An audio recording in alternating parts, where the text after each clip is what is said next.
Saludos compañeros, mi nombre es Adriana Aurora Raya Covarrubias y yo les voy a hablar un poco acerca del tema de patrones electrocardiográficos en patologías cardíacas.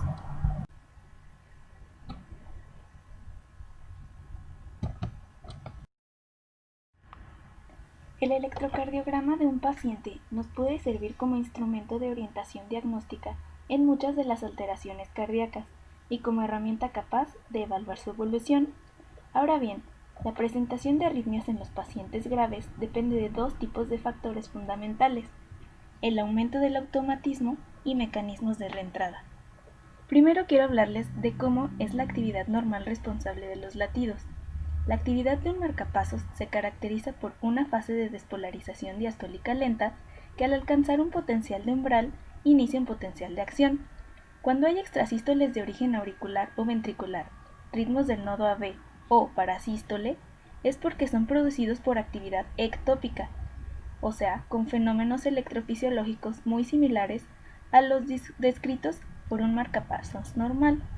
Y en cuanto a los mecanismos de reentrada, existe la reentrada intercelular, reentrada a nivel de Purkinje, reentrada en la unión AB y reentrada a través de haces anómalos.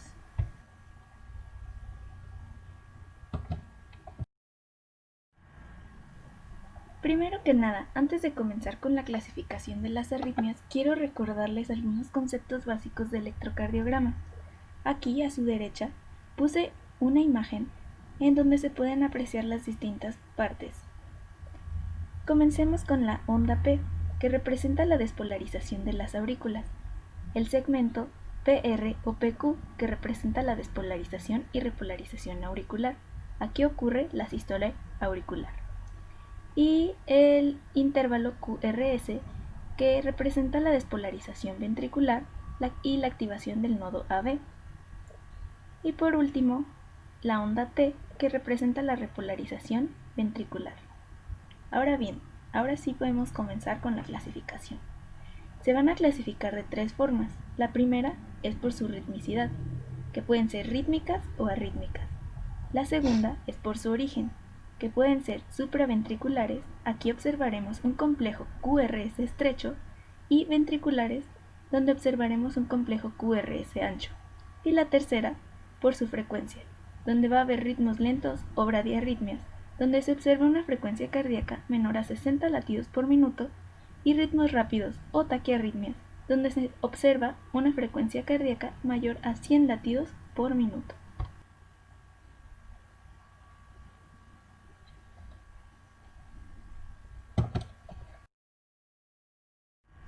Comenzaré a hablarles de los ritmos lentos o bradiarritmias, que como les dije son los que presentan una frecuencia cardíaca menor a 60 latidos por minuto.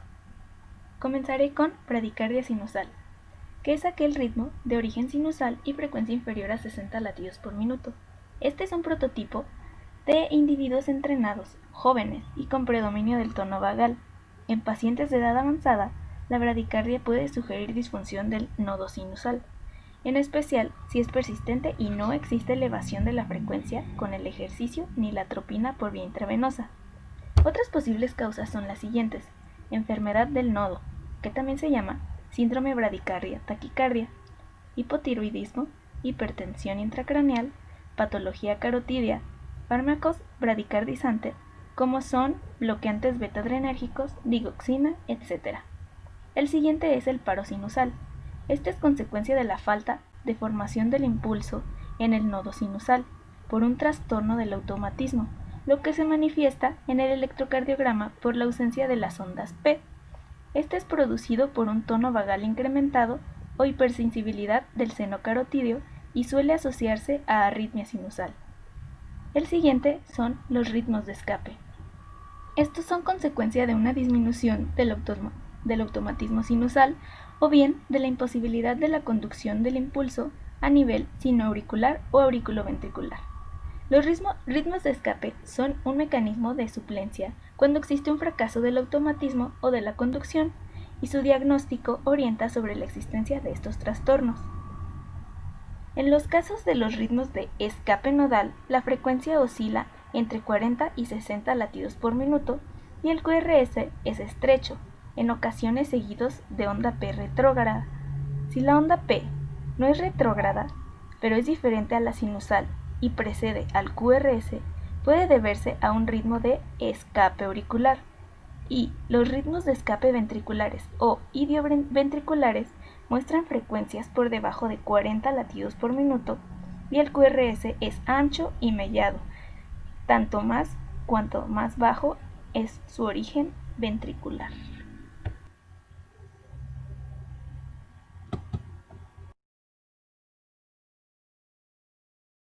Otros que entran en la clasificación de bradiarritmias son los bloqueos sinauriculares. Estos son consecuencias de un trastorno en la conducción del impulso desde el nódulo sinusal a la aurícula y se distinguen clásicamente en 3 grados. El primero es bloqueo sinauricular de primer grado. Aquí, todos los estímulos producidos en el nódulo sinusal llegan a la musculatura auricular, pero con un tiempo de conducción sinauricular superior a lo normal. Como síntomas, pues aquí no tenemos ninguno, y signos tampoco. Esto es consecuencia de la prolongación del tiempo de conducción desde el nódulo sinusal a la aurícula, y su diagnóstico por el electro de superficie no es posible. El siguiente es bloqueo de segundo grado.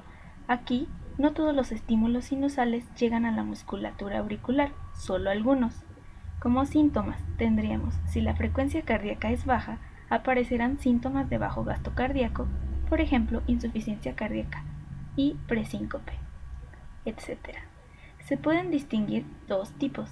El tipo 1, en el que se comprueba en el electrocardiograma acortamiento progresivo de los intervalos PP hasta producirse una pausa que es menor del doble del intervalo PP, siendo el PP que precede a la pausa menor que el intervalo que le sigue. Y el tipo 2, que es aquel en el que las pausas son múltiplos del intervalo PP y en ocasiones se expresa por una bradicardia sinusal extrema, que es seguida por una frecuencia doble a la previa. Y el último de los bloqueos sinauriculares, que sería el de tercer grado o completo.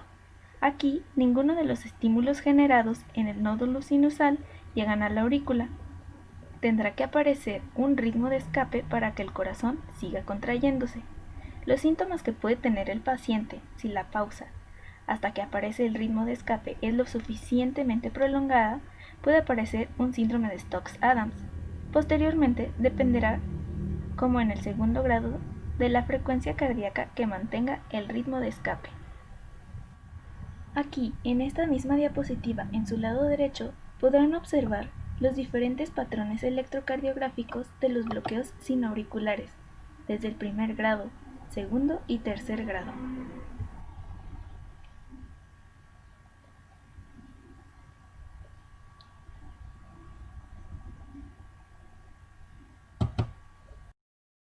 Siguen los bloqueos auriculoventriculares. Se entiende por bloqueo auriculoventricular al retraso o detención del paso de los estímulos desde la musculatura auricular a la ventricular por alteración del sistema específico de conducción que une ambas estructuras, compuesto por el nodo auriculoventricular, el haz de His, su rama derecha e izquierda y el haz de Purkinje. Como etiología, pues puede ser congénito o adquirido. Y sus manifestaciones clínicas en los de primer grado, ninguno. Ocasionalmente pseudosíndrome de marcapasos. En los de segundo grado, si la frecuencia ventricular es baja, aparecerán síntomas de bajo gasto cardíaco, como insuficiencia cardíaca, presíncope, etc. En los de tercer grado, en el momento de producirse, si la pausa hasta que aparece el ritmo de escape es lo suficientemente prolongada, puede aparecer un síndrome de Stokes-Adams. Posteriormente dependerá, como en el de segundo grado, de la frecuencia cardíaca que mantenga el ritmo de escape. Ahora que ya les mencioné el concepto, etiología y algunos síntomas de los bloqueos auriculoventriculares, también en la diapositiva les describí cómo se vería electrocardiográficamente cada uno de los bloqueos AB, primero, segundo y tercer grado. Así como también les coloqué una imagen electrocardiográfica para que se pueda identificar.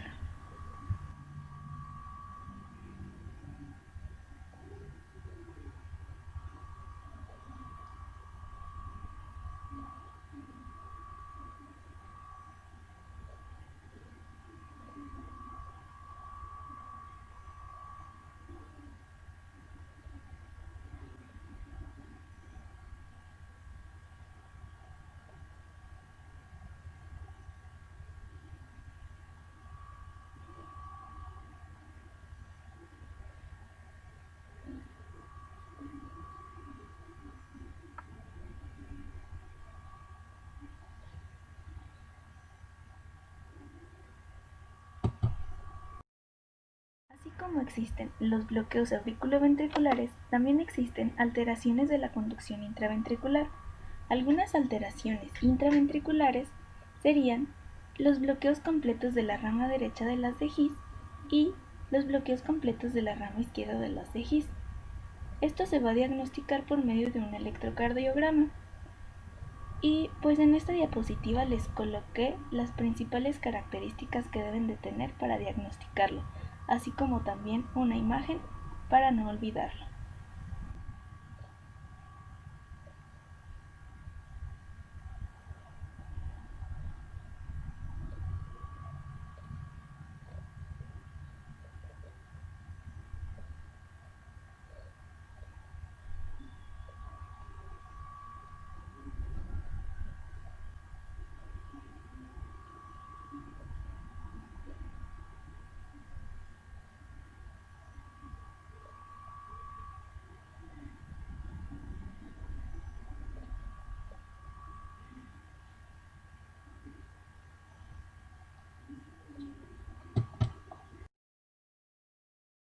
Ahora bien, como ya les hablé de las arritmias, de ritmos lentos o bradiarritmias, siguen los ritmos rápidos o taquiarritmias, que son las que tienen frecuencia cardíaca mayor a 100 latidos por minuto. Estas se dividen en taquicardias de complejo QRS estrecho, rítmicas y arrítmicas, y taquicardias de complejo QRS ancho, monomórficas y polimórficas. Comenzaré con las de QRS estrecho, rítmicas y arrítmicas, que son aquellas cuya frecuencia ventricular excede los 100 latidos por minuto. Si el complejo QRS es estrecho, menor a 0.12 segundos, se considera que su origen es supraventricular, o sea, por encima de la bifurcación de las de His. Dentro de las rítmicas tenemos la taquicardia sinusal, enfermedad sinusal, taquicardia supraventricular paroxística y flutter auricular. Y como en las diapositivas pasadas, en esta también les describo cómo se puede observar en un electrocardiograma las distintas taquicardias, así como también les agregué una imagen para recordarlas.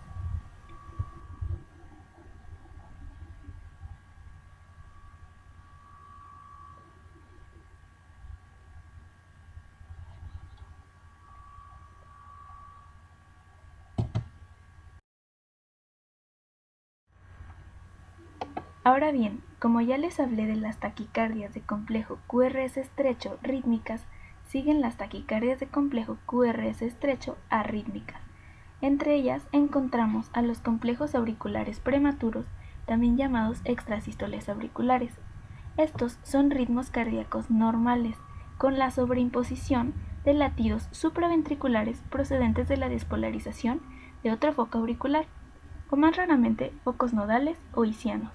Es importante decir que la extrasistolia supraventricular no debe ser tratada si es asintomática, debes de tratar la patología de base causal. La siguiente es taquicardia auricular multiforme. Esta se produce por activación auricular desde múltiples focos irritativos, con diferentes frecuencias de descarga.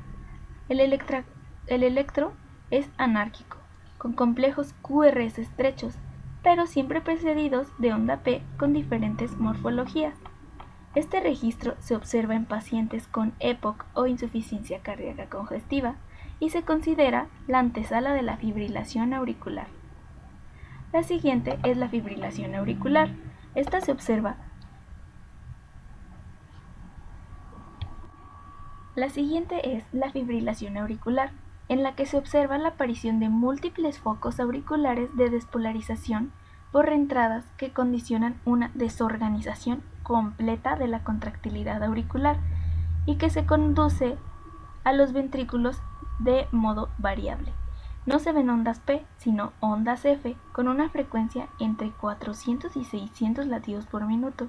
Las maniobras vagales condicionan un enlentecimiento progresivo y transitorio de la frecuencia cardíaca, pero manteniendo la irregularidad de los intervalos RR. Ahora es el turno de las taquicardias de complejo QRS ancho, que existen las monomórficas y polimórficas. Estas tienen una frecuencia ventricular superior a 100 latidos por minuto y una amplitud del complejo QRS mayor de 0.12 segundos. Suelen asociarse casi en su totalidad con patología estructural, generalmente cardiopatía isquémica. Comienzo con las monomórficas.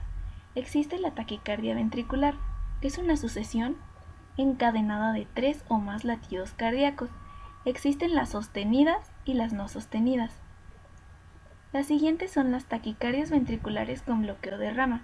Aquí el complejo QRS será ancho, aunque menos que el originado en el ventrículo, y con el componente inicial rápido. Las siguientes son taquicardias ventriculares con preexcitación. Esta se produce por la presencia de un ritmo rápido supraventricular que se conduce a los ventrículos a través de una vía accesoria anterograda o por una reentrada antidrómica.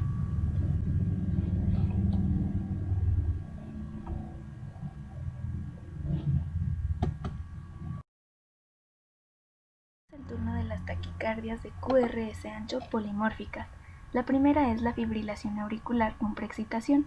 Aquí en el electrocardiograma vamos a encontrar QRS anchos, morfología y duración variables debido a la despolarización ventricular a través de la vía anómala y a través del sistema específico de conducción. La siguiente es la taquicardia ventricular polimorfa. Aquí hay una presencia de múltiples focos irritativos ventriculares que descargan con intervalos diferentes, complejos QRS anchos, polimorfos y con intervalos RR cambiantes. La última es la de torsión de puntas o taquicardia ventricular helicoidal. Aquí vamos a encontrar QRS anchos, amplitud y dirección del eje variables, patrón helicoidal. Estas se asocian a síndromes con QT largo, alteraciones electrolíticas, fármacos, etc. Forma paroxística, autolimitada, alternando con fases de ritmo sinusal, pero se mantiene de forma prolongada. Degenera en fibrilación ventricular.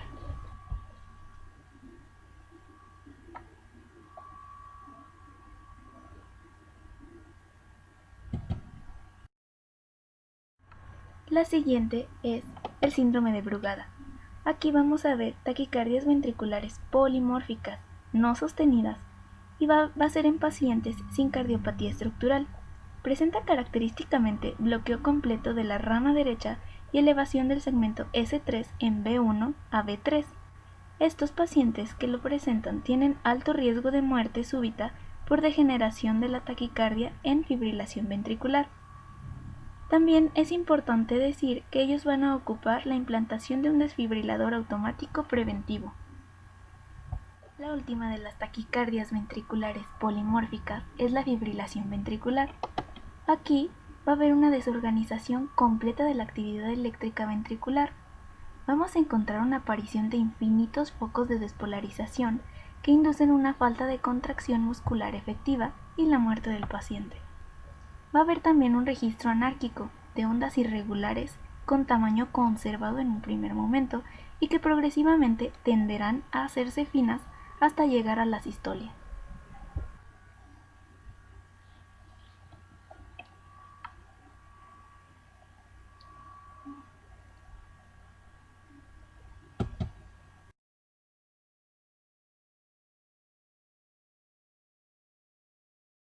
Otro de los temas muy importantes que quiero tratar con ustedes en estas diapositivas es el electrocardiograma en cardiopatía isquémica.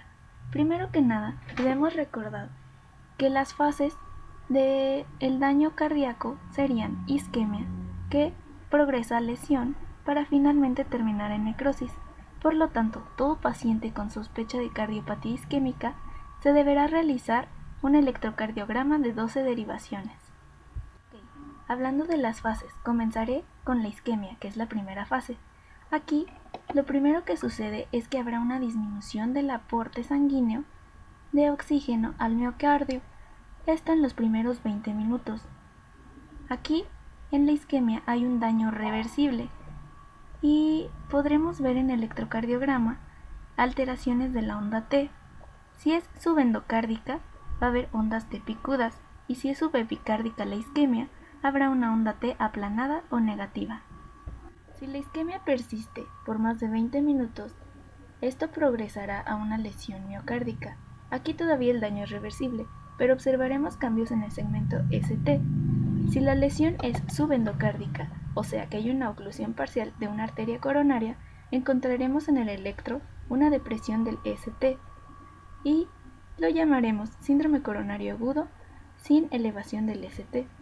En cambio, si la lesión es subepicárdica, es porque hay una oclusión total de una arteria coronaria y encontraremos en el electro una elevación del ST y lo llamaremos síndrome coronario agudo con elevación del ST.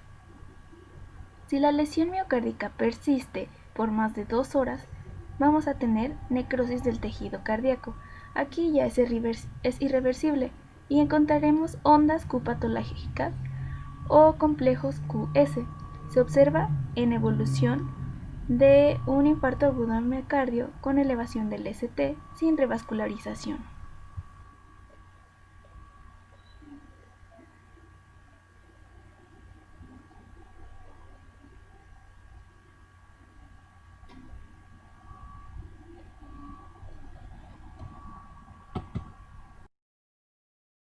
Por último, tengo aquí un esquema de qué es lo que debemos hacer si llega un paciente con clínica de Zika.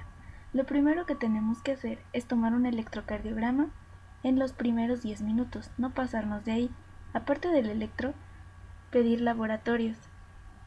Entre ellos, ocuparíamos una biometría hemática, una química sanguínea, electrolitos séricos, tiempos de coagulación y enzimas cardíacas. Si tomamos el electro y vemos que hay una elevación del segmento ST, pues entonces estaremos ante un síndrome coronario agudo con elevación del ST, claramente. Entonces nos vamos a preguntar si tenemos una sala de hemodinamia para transportar al paciente en menos de 120 minutos. Si es así, pues lo pasamos a una PCI. Si no, lo que haremos va a ser llevar al paciente a fibrinólisis en las primeras 12 horas. Por el contrario, si tomamos el electrocardiograma y no vemos elevaciones del ST, o sea que lo vemos normal, estaremos ante un síndrome coronario agudo sin elevación del ST. Entonces ahora nos vamos a dirigir hacia los biomarcadores. Si los biomarcadores los vemos positivos, vamos a estar frente a un infarto agudo al miocardio sin elevación del ST. Entonces lo que procede sería hacerle una angiografía coronaria en las primeras 24 a 72 horas. Si vemos en esa angiografía que hay una obstrucción de uno o dos vasos y el paciente no tiene diabetes, entonces procederíamos a hacer una angioplastia coronaria percutánea. Pero si vemos en la angiografía coronaria que el paciente tiene anatomía compleja, tiene diabetes o tiene una enfermedad de más de 3 vasos, entonces vamos a pasarla a una cirugía de revascularización coronaria. Por el contrario, si los biomarcadores nos salen negativos, vamos a estar ante una angina inestable. Entonces nos vamos a fijar si es de alto o bajo riesgo. Si es de bajo riesgo, vamos a proceder a estudios no invasivos. Si salen negativos los estudios no invasivos, lo damos de alta. Y si salen positivos, lo pasamos a una angiografía coronaria y se repite el procedimiento a partir de ahí.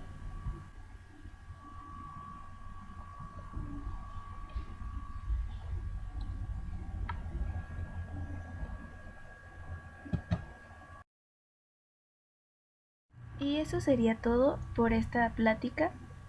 Muchísimas gracias por su tiempo y aquí también les dejo la bibliografía utilizada.